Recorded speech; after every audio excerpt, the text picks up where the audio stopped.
Good evening, dear students.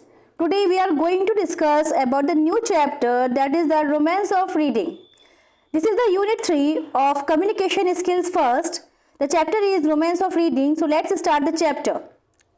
The word library, which in English refers to a collection of books gathered for purpose of reading, study or reference, has a long history. The French word library, which is the root of this word, denotes a bookshop or by extension a publisher. The word used in many other languages to signify a collection of books, public or private, is derived from a Latinized Greek word bibliotheca, hence bibliothèque in French, biblioteca in Italian and Spanish, and bibliothèque in German, biblioteca in Russian. So let's start to explain the chapter. कि इसके according we will discuss the chapter about the library. इस chapter में हमें बताया गया कि library की जो आपका ओरिजिन हुआ है शब्द का, कैसे हुआ है, कहाँ से हुआ है. तो let's discuss the chapter. The word library which in English refers to a collection of books. शब्द जो लाइब्रेरी शब्द है, जो इसका मतलब होता है वो होता है कलेक्शन ऑफ बुक्स, किताबों का संग्रह, जो कि किसी उद्देश्य के लिए, पढ़ने के उद्देश्य से संग्रहित की गई हैं. Has a long history. इसका अपना एक बहुत ही विशेष इतिहास है. The French word library which is the root of this word. French भाषा का जो शब्द है वो इसकी रूट है, उसकी जो उत्पत्ति हुई है वो फ्रेंच भाषा के शब्द से हुई है. और अलग अलग भाषाओं में लाइब्रेरी शब्द को अलग अलग नाम दिए गए हैं. फॉर एग्जाम्पल अगर हम देखते हैं तो इसकी जो उत्पत्ति हुई है वो लैटिन भाषा के ग्रीक शब्द से हुई है, जो कि ग्रीक भाषा का शब्द है bibliotheca. Hence bibliotheque in French. French में इसे हम कहते हैं bibliotheque, bibliotheca in Italian and Spanish, और बिब्लियोथेका कहते हैं हम इटालियन में और स्पेनिश में. बिब्लियोथेक इन जर्मन, जर्मन भाषा में इसे हम बिब्लियोथेक कहते हैं. बिब्लियोटेका इन रशियन, और रशियन भाषा में इसको हम कहते हैं biblioteca. In Japanese the word is toshitsu, और जापान की भाषा में इसे तोशित्सु कहा जाता है. The use of the word library denotes a building of rooms or the set of rooms in which a collection of books is contained. Also has a lengthy history which goes back to the 15th century. और ये जो शब्द है आपका library, इसका भी अपना एक अलग ही इतिहास है. इसका खूब लंबा चौड़ा इतिहास है, और इसका अर्थ होता है, इसका मतलब होता है कोई ऐसी इमारत या कुछ ऐसे कमरों का समूह जहाँ पे किताबों को संग्रहित किया जाता है. और इसका इतिहास लगभग 15वीं शताब्दी पुराना है. तो हम लोग डिस्कस कर रहे हैं इसमें कि जो लाइब्रेरी है इसकी उत्पत्ति कैसे हुई, इस शब्द का मतलब क्या है, इस शब्द का ओरिजिन कहाँ से हुआ. ठीक है, 15th सेंचुरी पुराना लगभग इसका इतिहास है. The basic function of all the libraries is to preserve material by collection, but they have come to serve many other purposes as well. देखिए बेसिक फंक्शन क्या है लाइब्रेरी का, कि जो है संग्रह करना, material of collection by collection, यानी कि संग्रह करना, किताबों का संग्रह करना. But they have come to serve many other purpose as well, और उसके कई सारे उद्देश्य होते हैं. लाइब्रेरी में किताबों का संग्रह करने के पीछे भी कई सारे उद्देश्य होते हैं. The material they stock often includes films, slides, linguaphones, records and tapes as well as manuscripts. और लाइब्रेरी में केवल किताबें ही संग्रहित नहीं करी जाती हैं, बल्कि कई और सारे रिकॉर्ड्स भी मेंटेन किए जाते हैं, कई सारी और जिससे हमें नॉलेज मिल सकती है. ऐसी कई सारी चीज़ें लाइब्रेरी में रखी जाती हैं, जैसे कि हम शामिल करते हैं इसमें फिल्म्स को, स्लाइड्स को, कुछ प्रेजेंटेशंस को, लिंग्वाफोन्स को, रिकॉर्ड्स को और टेप्स को. और मैन्युस्क्रिप्ट्स यानी कि हाथों से लिखी हुई जो पांडुलिपि होती है, ऐसी किताबें जो कि हस्तलिखित हैं, ऐसी किताबों को भी लाइब्रेरी में संग्रहित किया जाता है. Thus, by housing readily available information in the form of books and other materials for reading, viewing and listening for students and general public of all ages, libraries play a major role in modern society. और केवल इतना ही नहीं कि आपको केवल academic knowledge ही library से मिलती है, बल्कि हमारी घरेलू संबंधित जानकारियाँ, ऐसी जानकारियाँ जो कि हाउस के लिए होती हैं, घरेलू होती हैं, ऐसी किताबें भी लाइब्रेरी में रखी जाती हैं. और कुछ इनको हम पढ़ सकते हैं, लिसनिंग देख सकते हैं, सुन सकते हैं फॉर स्टूडेंट्स, केवल विद्यार्थियों के लिए ही नहीं बल्कि जो जनरल पब्लिक है, जो एज पीपल हैं, या जो लोग कैसी भी एजुकेशन लेना चाहते हैं या नॉलेज लेना चाहते हैं, वो लाइब्रेरी में जा सकते हैं और अपने जो है नॉलेज को और ज़्यादा गेन कर सकते हैं. Libraries play a major role in modern society. आज के समय में लाइब्रेरीज एक बहुत ही महत्वपूर्ण भूमिका निभाती हैं हमारे समाज में। जिस आधुनिक समाज में हम जीवन यापन कर रहे हैं वहां पे लाइब्रेरीज एक बहुत ही इंपॉर्टेंट रोल प्ले करती है। Next para, books are very entertaining companions if we know how to use them. Definitely बिल्कुल सही बात है कि हम लोगों का वैसे भी सबसे अच्छा मित्र भी किताबें ही होती हैं, और books are very entertaining companions. Books जो होती हैं एक बहुत ही एंटरटेनिंग कंपेनियन है, हमारा सबसे अच्छा साथी है। बट हमें पता होना चाहिए कि उन किताबों का इस्तेमाल हमें किस प्रकार से करना है। आप बुक्स को सबसे अच्छा साथी बनाइए अपना, बुक्स आपको एंटरटेन भी करेंगी और आपको नॉलेज भी देंगी। सो बुक्स हमारी सबसे अच्छी साथी होती हैं, बट वी नो, हमें पता होना चाहिए कि उनका प्रयोग हमें किस प्रकार से करना है। Most students think of text book when the word book is mentioned। जो विद्यार्थी होते हैं उनमें से ज्यादातर विद्यार्थी केवल यही सोचते हैं, केवल अपने सिलेबस की किताबों के बारे में ही जानते हैं। जब भी किताबों की बात आती है तो विद्यार्थी लोग जो होते हैं वो केवल अपने सिलेबस की किताबों के बारे में ही सोचते हैं। बट दिस इज रॉन्ग, लेकिन ऐसा करना रॉन्ग है, गलत है। अगर केवल आप अपनी जो है सिलेबस की बुक्स के बारे में सोचते हैं तो आप ऐसा सोच के गलत करते हैं। There are many other books which you can read with the pleasure and profit। ऐसी कई सारी किताबें उपस्थित हैं, कई सारी किताबें उपलब्ध हैं जिनसे हम प्लेजर भी ले सकते हैं, प्रसन्नता भी प्राप्त कर सकते हैं और अपना लाभ भी ले सकते हैं। किताबें केवल इसलिए नहीं बनी है कि उनसे केवल हम एकेडमिक नॉलेज लें, इसके अलावा किताबों का प्रयोग हम अपने प्लेजर के लिए, अपने प्लेज मूड के लिए एंड प्रॉफिट के लिए भी कर सकते हैं। Unless you have not the skill of reading, you may not be able to make good use of books। लेकिन जब तक आपको किताबों का सही प्रयोग करना नहीं आता होगा, जब तक आप किताबों का सही प्रयोग करना नहीं सीखते हैं, आप बिल्कुल भी कैपेबल नहीं होंगे उनका सही प्रयोग करने में। तो अगर आपको किताबों का सही प्रयोग करना है, उनसे प्रॉफिट लेना है, उनसे नॉलेज लेनी है, तो you must know how to use the books. आपको पता होना चाहिए कि किताबों का प्रयोग किस प्रकार से किया जाए। This is a skill which every student has to acquire. ये एक कला है, एक स्किल है, एक ऐसी जो आपके अंदर की कैपेबिलिटी होनी चाहिए जो हर व्यक्ति के अंदर और हर विद्यार्थी के अंदर होनी चाहिए। किताबों का प्रयोग किस प्रकार से करना है ये प्रत्येक विद्यार्थी को, प्रत्येक व्यक्ति को पता होना चाहिए। फर्स्ट ऑफ ऑल, सबसे पहले learn to read group of words along the line, not words separately. यहाँ आपको बताया जा रहा है कि अपनी रीडिंग स्किल्स को, अपने पढ़ने की कला को आप किस प्रकार से बेहतर कर सकते हैं। तो देखिए, फर्स्ट ऑफ ऑल सबसे पहले क्या करना है, learn to read the group of words along the line. आप सबसे पहले शब्दों का पढ़ना सीखिए। Learn to read the group of words, शब्दों के समूह को पढ़िए, अलोंग द लाइन, पूरी लाइन के साथ में। नॉट वर्ड सेपरेटली, शब्दों को अलग अलग करके मत पढ़िए। आपकी रीडिंग तभी अच्छी हो सकती है जब आप प्रैक्टिस करेंगे, और प्रैक्टिस करने के लिए आप शब्द पढ़िए, शब्दों को पूरे समूह के साथ में पढ़िए, उनको अलग अलग करके मत पढ़िए। Your eyes are capable of covering a whole group of words at the same time and you must get them move over the group fast। बिल्कुल सही बात है, ये वाली जिसमें कही गई है कि your eyes are capable। जो आपकी आईज हैं, जो आपकी आंखें, जो आपको मिला है सेंस आपके अंदर जो आईज से देखने का है, उससे आप क्या कर सकते हैं कि आप कैपेबल हैं कि आप पूरे सेंटेंस को बहुत जल्दी से देख सकते हैं, समझ सकते हैं। And you must get them move over the group fast. आप अपनी आंखों से एक सेंटेंस को बहुत ही तीव्र गति के साथ में पढ़ सकते हैं। To read words by word is very slow.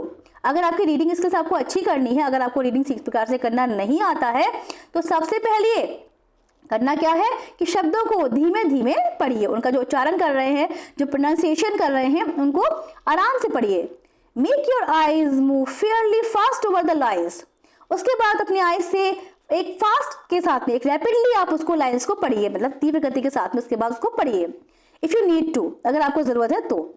It may be difficult at first, हो सकता है कि जल्दी पढ़ने में या रैपिडली पढ़ने में आपको थोड़ा सा दिक्कत आए स्टार्टिंग में, but if you keep trying you will begin to read fast.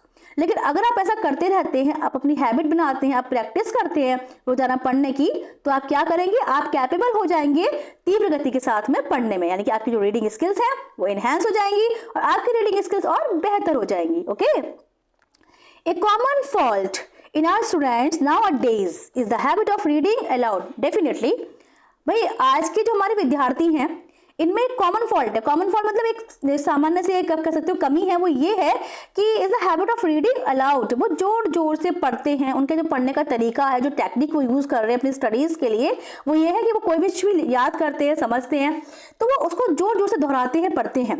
It is quite unnecessary to read anything aloud, definitely. और ये बिल्कुल अननेसेसरी है, बिल्कुल अनावश्यक है कि आप किसी भी चीज को चिल्ला चिल्ला के या जोर से पढ़ें। It does not help you in any way, ये आपकी किसी भी प्रकार से मदद नहीं करता। कैसे नहीं करता? On the other hand it makes learning difficult for you. और इतना ही नहीं, अगर आप जोर जोर से पढ़ते हैं तो इससे आपके लिए पढ़ना बहुत ज़्यादा डिफिकल्ट हो जाता है, कठिन हो जाता है। क्यों कठिन होता है? Reading allowed makes you tired, definitely. अगर आप जोर जोर से पढ़ोगे तो क्या होगा कि आपकी एनर्जी कम हो जाएगी, and when your energy will get down, आप जो है थक जाओगे। तो क्या करना है कि हमें स्टडी करनी है, पढ़ाई करना है, रिवीजन करना है, लेकिन हमें बहुत आराम से पढ़ना है, अलाउंग मतलब उसको लाउडली नहीं पढ़ना किसी भी चीज को। Your voice grows splash, your thought turns dry and get exhausted in few minutes. इससे क्या होगा? आपका गला खराब हो जाएगा, योर थ्रोट टर्न्स सोर, आपका गला खराब हो जाएगा, आपका जो थ्रोट है वो ड्राई हो जाएगा, and you will get exhaust in few minutes. और कुछ ही देर में क्या होंगे? आप एग्जॉस्ट हो जाएंगे, आप थक जाएंगे, यू विल बी टायर्ड। आप बहुत ही जल्दी अपना समय जो है खराब करेंगे और बहुत जल्दी आप थक जाएंगे। तो जब भी आपको अच्छे से पढ़ना है, कुछ भी लर्न करना है, याद करना है, समझना है, तो आपको जोर जोर से नहीं पढ़ना है, इनफैक्ट आपको साइलेंटली पढ़ना है। ओके, तो ये बहुत अच्छा कॉन्सेप्ट से बताया गया है, और you must follow this in your studies also.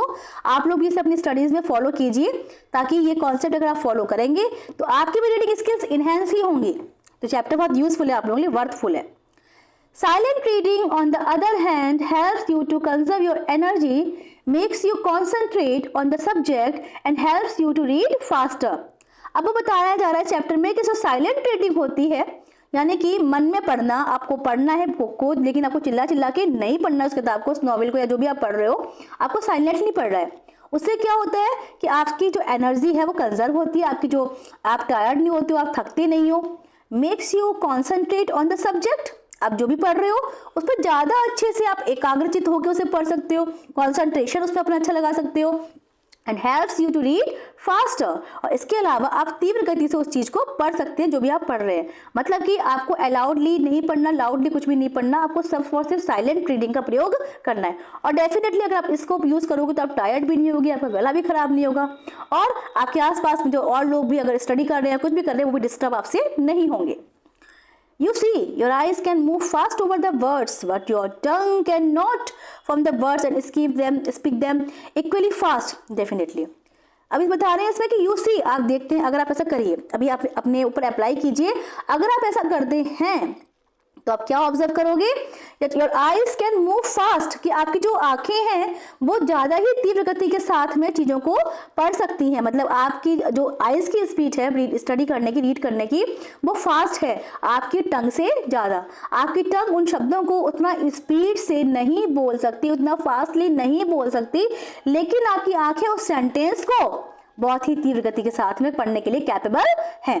इससे हमारा टाइम भी कंज्यूम हो रहा है। Okay, so reading allowed is much slower, इसलिए जो है रीडिंग को अगर आप अलाउडली पढ़ते हो तो आप धीमे हो जाते हो। धीमे इन द सेंस आपकी जो गति है वो कम हो जाती है, आपका जो टाइम है वो ज़्यादा खराब होता है।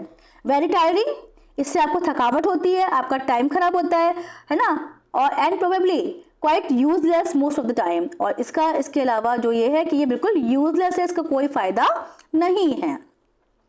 And it is a great nuisance to everybody around you. और डेफिनेटली जैसा कि मैंने अभी आपको बताया कि आपके आसपास के लोग डिस्टर्ब होते हैं, तो इससे क्या होता है? न्यूसेंस क्रिएट होता है, शोरगुल क्रिएट होता है आसपास के माहौल में। तो इस प्रकार से अगर आप साइलेंटली रीडिंग करोगे तो आपको सिर्फ बेनिफिट्स हैं, आप जो है आराम से पढ़ सकते हैं, आपकी स्पीड अच्छी रहेगी, आपका टाइम कंज्यूम होगा, आपका गला भी खराब नहीं होगा, एंड डेफिनेटली आप अच्छे से कॉन्सेंट्रेशन के साथ में अच्छे से स्टडीज़ को कर सकते हैं।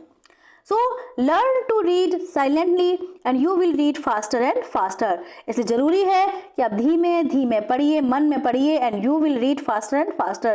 अगर आप ऐसी हैबिट डेवलप करते हो तो डेफिनेटली आपकी जो स्पीड है रीडिंग करने की वो अच्छी हो जाती है। Most of you must be finding English rather difficult to read. Sorry, most of us must be finding English rather difficult to read. अब आप में से कई सारे विद्यार्थी ऐसे हैं जिन्हें ये लगता है कि इंग्लिश पढ़ना तो बहुत कठिन है। क्या इंग्लिश पढ़ना वास्तव में कठिन है? If you want to improve, यदि आप इसको इम्प्रूव करना चाहते हैं, अपनी इस हैबिट को आप इम्प्रूव करना चाहते हैं, so first see how fast and how well you are able to read. तो देखिए और सोचिए कि आप कितनी फास्टली इस चीज़ को पढ़ सकते हैं। You must be able to keep difficult to read. आप डेफिनेटली कि इंग्लिश पढ़ना डिफिकल्ट है, तो हमें सबसे पहले क्या करना है कि आपकी जो भी मदर टंग है, आपकी जो भी भाषा मातृभाषा है, आप पहले उसे अच्छे से पढ़ना सीखिए। अगर आपकी मातृभाषा को आपने अच्छे से पढ़ना सीख लिया तो आप किसी भी लैंग्वेज पे अपनी कमांड बना सकते हैं। If you want to improve, और यदि आप इसको इम्प्रूव करना चाहते हैं, first see how fast and how well you are able to read your mother tongue. ठीक है, इसको इम्प्रूव करने के लिए अपनी मातृभाषा को पढ़िए और आप इससे पता लग जाएगा कि अगर आप मातृभाषा को ठीक प्रकार से पढ़ सकते हैं तो आप किसी भी भाषा को ठीक प्रकार से उस पर कमांड अपनी बना सकते हैं। It is a sad fact, ये बहुत दुख की बात है, that a great many students and even find this difficult. लेकिन ऐसा होता है कि ये भी एक बहुत बड़ा दुख है हमारे लिए, जो है आप कह सकते हो कि कई सारे लोग तो इसमें भी कैपेबल नहीं है कि वो अपनी मदर टंग को भी प्रॉपर तरीके से पढ़ सकें। Even with they can not study, they can not read their mother tongue in a simple और the proper way. Do you read your mother tongue silently? क्या आप अपनी मदर टंग को साइलेंटली पढ़ सकते हो? और केवल साइलेंटली नहीं, आपको उस मदर टंग को अच्छे से समझ के भी पढ़ना है। So you must be capable to study your mother tongue silently, read with silently. आपको उस मदर टंग को साइलेंटली पढ़ना है और समझ के पढ़ना है, ताकि जो है ये पता लग जाए कि आपके अंदर वो कैपेबिलिटी डेवलप आप कर सकते हो। ओके, तो you must be capable to read your mother tongue silently. Do you read your mother tongue silently and fast with full comprehension? क्या आप अपनी मदर टंग को अच्छे से समझ कर पढ़ सकते हैं बिना बोले?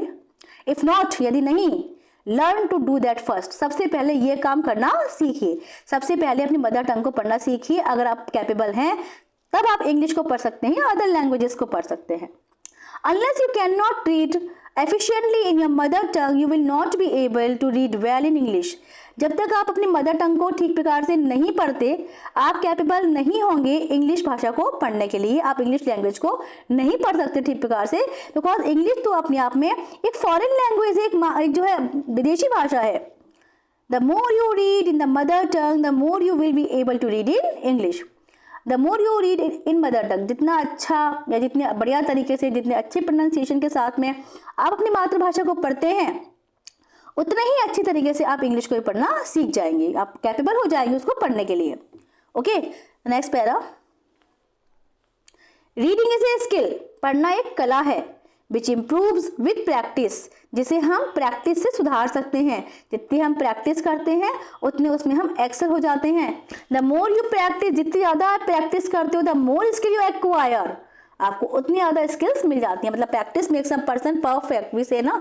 तो उसी प्रकार से रीडिंग में भी हम क्या करते हैं, अगर प्रैक्टिस करते हैं तो वी विल गेट एक्सेल, हम उसे पढ़ने में बहुत बढ़िया फास्टली उसको पढ़ सकते हैं। Try to read at least for half an hour every day. एटलीस्ट बताया जा रहा है कि आप प्रत्येक दिन लगभग आधे घंटे, हाफ एन आवर, आधे घंटे प्रैक्टिस करिए रीडिंग करने की।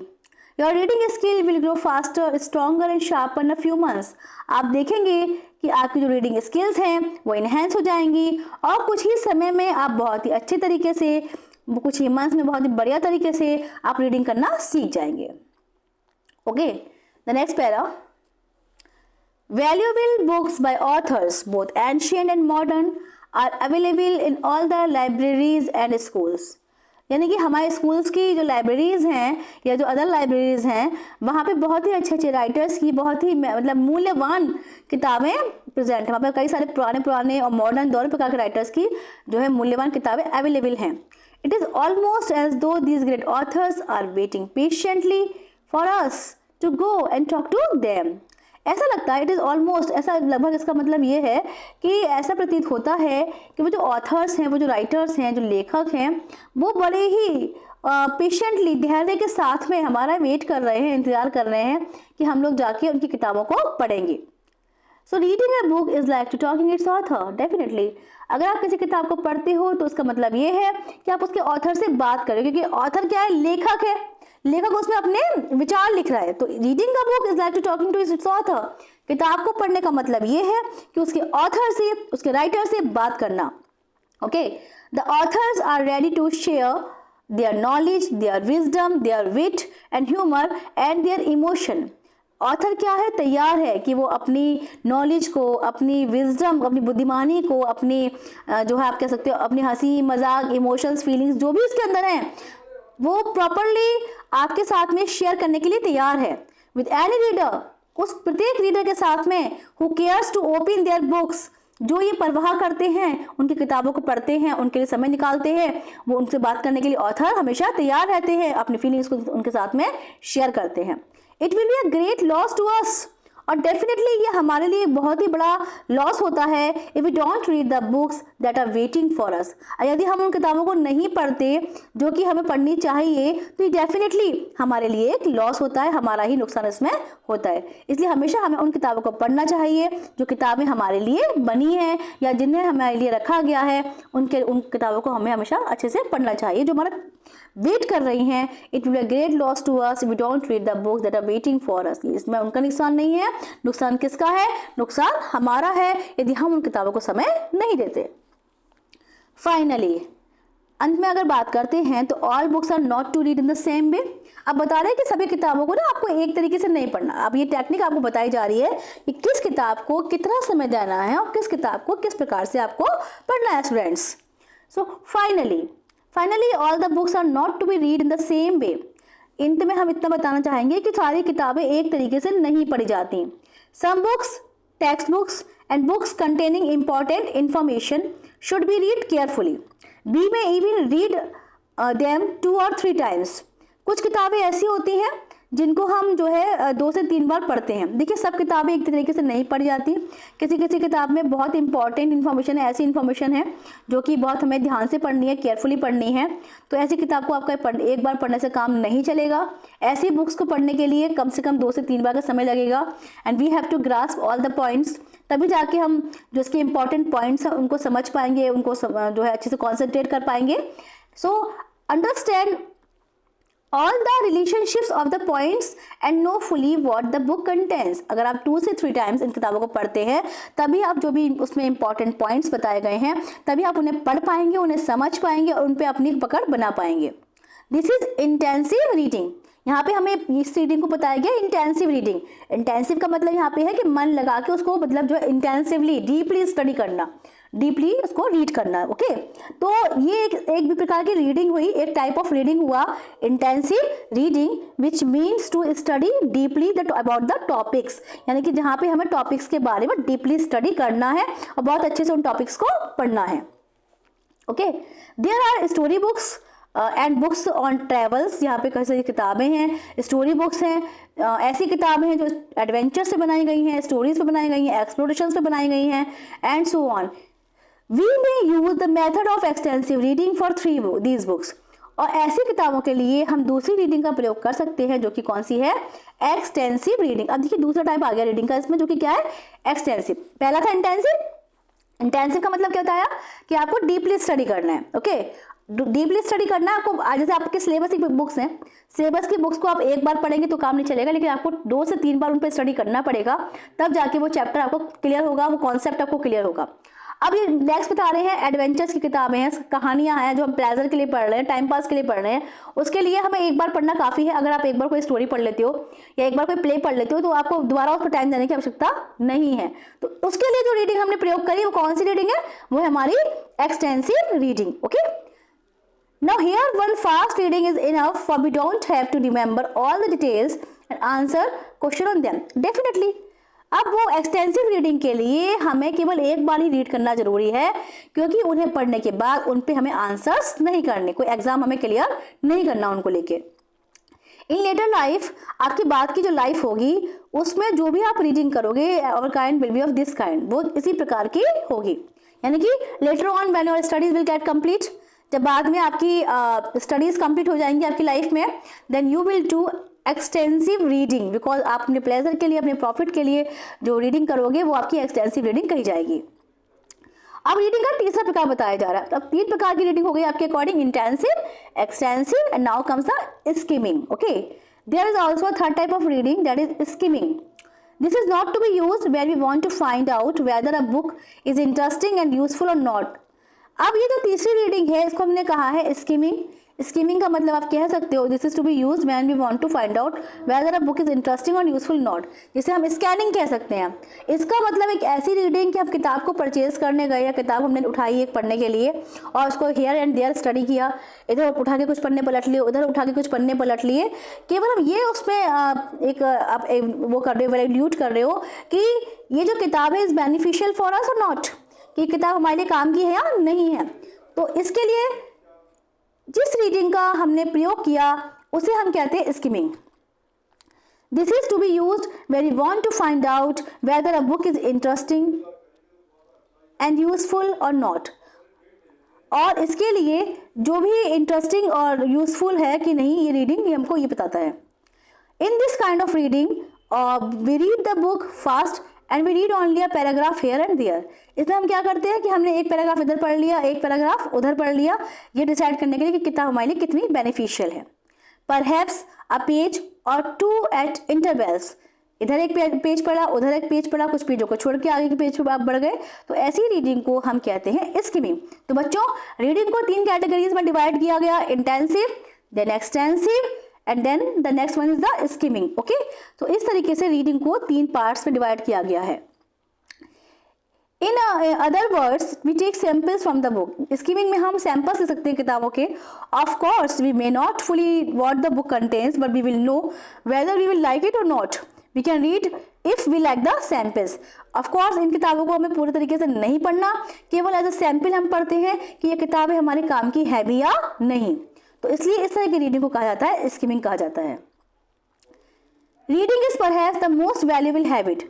रीडिंग वास्तव में एक बहुत ही वैल्यूएबल हैबिट है that a person can possess, जो एक व्यक्ति के अंदर होती है, and it's a habit that should be acquired when one is young.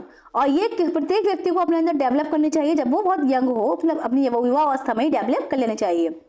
Libraries are of valuable help in this regard, और इस कंसर्न में लाइब्रेरीज हमारी एक बहुत ज़्यादा मदद करती हैं। ओके, तो इस तरीके से इस पूरे चैप्टर में एक्चुअली देखा जाए तो ये आपके लिए बहुत बेनिफिशियल चैप्टर है, बिकॉज इसमें पूरा बताया गया आपको कि how to study, how to read, और अगर आपकी रीडिंग स्किल्स अच्छी नहीं है तो किस तरीके से आप अपनी रीडिंग स्किल्स को भी इन्हेंस कर सकते हो। तो that is a very beneficial chapter कि आप इससे अपनी रीडिंग स्किल्स को बेहतर बना सकते हैं।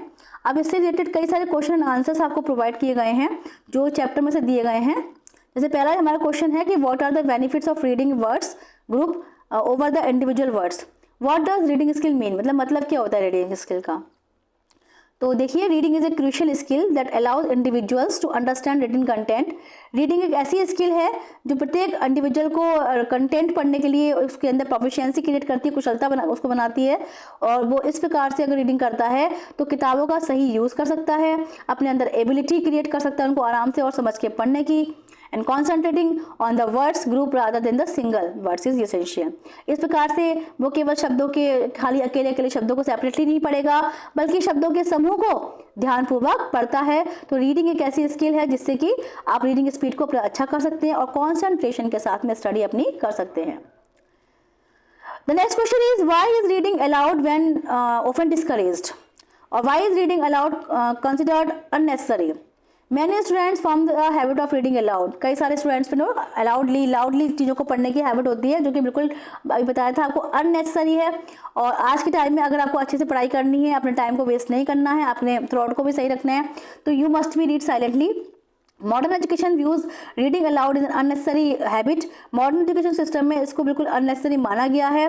इससे एनर्जी वेस्ट होती है, टाइम वेस्ट होता है, आपका गला खराब होता है, होर्सनेस आती है गले में, ठीक है, इससे आपका टाइम वेस्ट होता है और आपका जो कंसंट्रेशन पावर है वो भी उतना अच्छा नहीं रहता। और why are libraries important, definitely libraries important है, बहुत वैल्यूएबल है, क्योंकि इनसे हम लोग अब जो भी हम लोग सोसाइटी में लोग रहते हैं, नॉट ओनली स्टूडेंट्स बल्कि सब तरह के लोगों को सब तरह के एजुकेशन नॉलेज लेने का मौका मिलता है। चाहे हमारी प्रॉफिट की किताबें हैं, जो लोग पढ़ नहीं सकते वो लिसन कर सकते हैं, सुन सकते हैं, फिल्म दे सकते हैं, स्लाइड दे सकते हैं। तो इस तरीके से लाइब्रेरीज बहुत इंपॉर्टेंट है हम सभी के लिए। Very important question we can say why are library important. So definitely the libraries are very important part of each and everyone's life. Because library से अगर आपको पढ़ाई में इंटरेस्ट है, स्टडी करना अच्छा लगता है, तो आप उससे बहुत सारी नॉलेज को गेन कर सकते हो। Talking with the writer is like reading a book, do you agree. अब राइटर से बात करने का मतलब ये है किताबों को पढ़ना, तो हाँ डेफिनेटली है। अगर हम किसी भी राइटर की किताब को पढ़ रहे हैं, उसको समझ रहे हैं, तो डेफिनेटली वो अपने विचार, वो अपनी भावनाएं, वो अपनी ह्यूमर, विट, विजडम, वो सब हम के साथ में शेयर कर रहे हैं। तो इसका मतलब ये है कि हम जो भी समय उस किताब को दे रहे हैं, वो समय उस राइटर को दे रहे हैं, उस राइटर के साथ में शेयर कर रहे हैं। तो बच्चों, ये जो क्वेश्चन एंड आंसर्स हैं, that are important according to the point of view of the exam. So you must learn all the question and answers. Okay, तो इस यूनिट में हमने अपने सारे चैप्टर्स डिस्कस कर लिए। तो ये हमारा लास्ट चैप्टर था, that was the romance of reading. Okay, आप अपने नए लेक्चर में कोई नया यूनिट लेके आती है। Okay, till then thank you.